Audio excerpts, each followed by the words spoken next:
This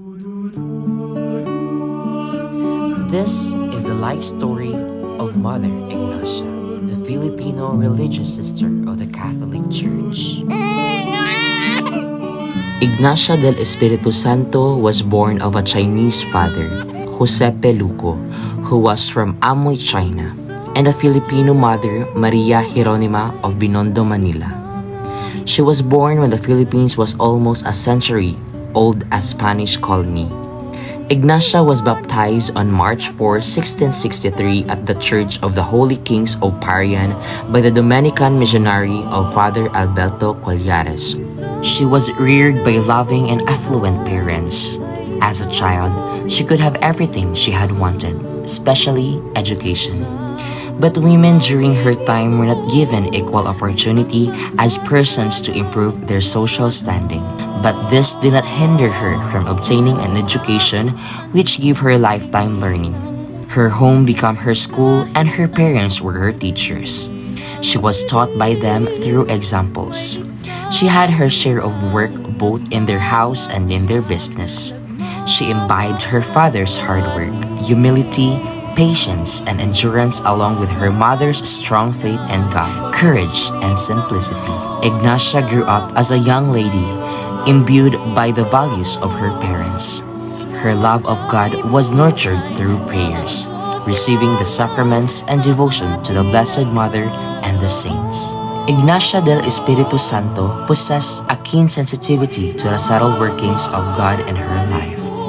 At the age of 21, she felt a deep connection with God, despite her parents' wish for a conventional path of marriage and family. She desired a life of intimacy with God. Seeking guidance from Father Pablo Klein, considered joining Beaterio de Santa Catalina. Father Klein suggested a retreat to discern God's will.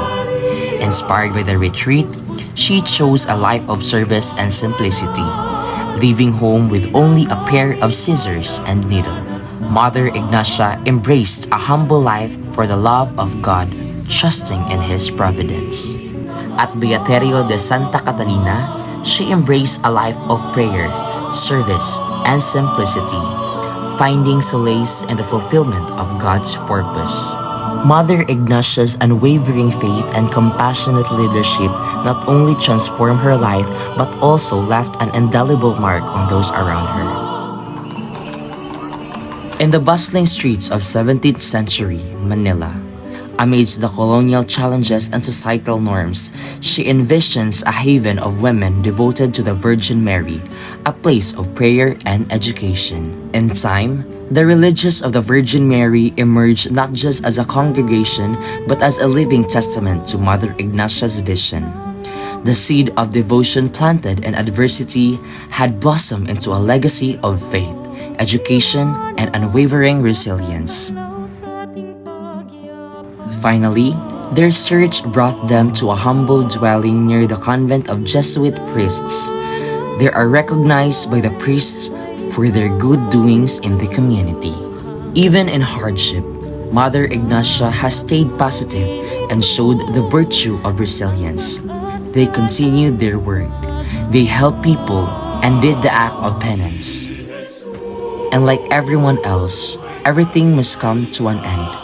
Mother Ignacia decided to give up her responsibility as superior of the house.